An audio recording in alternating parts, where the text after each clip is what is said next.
animated food tastes better. It creates a sort of nostalgia, where all memories of food once eaten combine to provoke a near Pavlovian reaction. A lot of our memories as children is not so much the apple pie, for example, but the whole experience of being a family, being nourished, and that acquires a lot of symbolism apart from the sensory quality. Animated food takes all the best aspects of real life food and elevates them. It exists in the same realm as traditional advertising, whereby food on billboards or bus shelters is appealing and inviting but isn't actually the real deal. Though, animated food is inviting without context. Whereas advertised food brings up questions about price, provenance, quality and taste, animated food is appealing regardless of your real life dietary preferences. To become immersive, animation based in reality must be concerned majorly with replicating realistic facets of movement.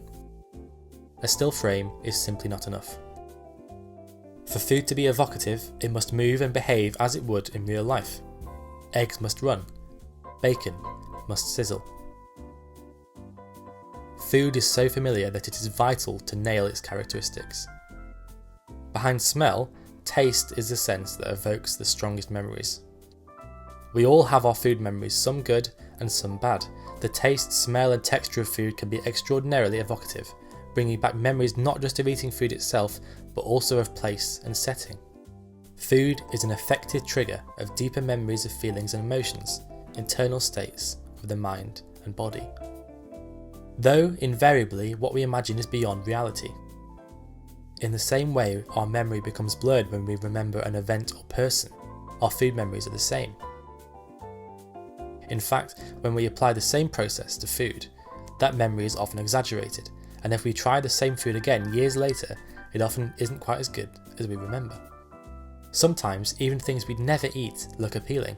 Take these bugs from The Lion King. The bright colours create desire based on unknowing, like Charlie and the Chocolate Factory's snozzberries, or lembas bread from The Lord of the Rings. The lack of real-world comparisons allows the imagination to run wild. Though, without a sufficient amount of world building, those foods would not be nearly as enthralling. Gluttony in animation doesn't exist to the same threshold as it does in real life.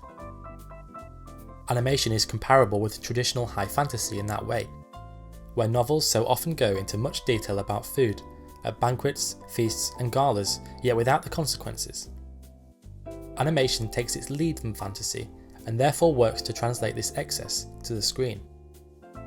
Though originally writing about fantasy authors, Robert Masden's thesis runs true for animation, saying, "Fantasy authors and animators are very keen not to just induce horror and terror, but also wonder, surprise, delight and amazement. Food anchors an audience's experience in something they know well."